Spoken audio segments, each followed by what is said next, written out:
Дојдоа пред влада со транспаренти превенција е подобро од лекување и превенција спречува епидемија, заштитува животи и апелираа за зголемување на буџетот за превенција и лекување од ХИВ вирусот. 14 невладини организации, обединети во иста платформа, се незадоволни што со предлог буџетот за следната година е предвидено да добијат 90 милиони денари, што е за 20 милиони помалку од добиените годинава. Според направените проценки, потребни им се 130 милиони.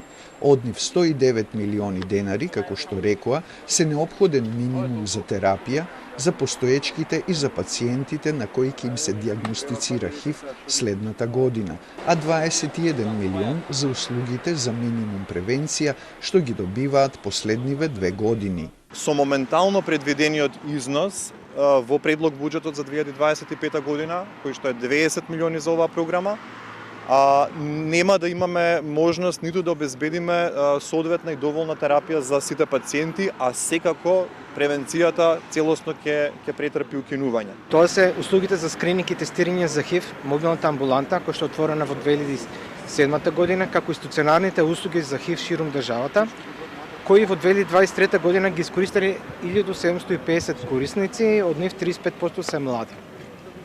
Понатаму услугите за превенција на ХИВ и друго крвни сексуални преносливи инфекции, преку кои се офаќаат околу 8000 корисници од ранливи и маргинализирани групи на граѓани.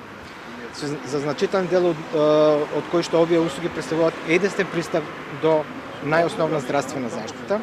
Ке се укине и мобилната гинеколошка амбуланта во која лани биле опфатени 1650 лица со сексуално преносливи инфекции, 13 центри за намалување на штети од употреба на дроги во исто толку градови низ Македонија, во кои биле вклучени 3500 млади луѓе и еден центар за маргинализирани жени, дополни Деков. Преку тестирањата, ХИВ се открива во рана фаза и се дава основна терапија, што е многу поефикасно отколку да се троши на скапи лекови и долги хоспитализации при откривање на вирусот подоцна, дополни Сених.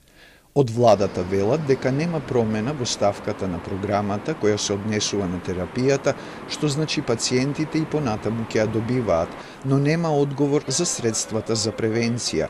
Владата и Министерството за здравство се отворени за соработка со невладините организации во интерес на здравствената заштита на граѓаните, дополнуваат од таму.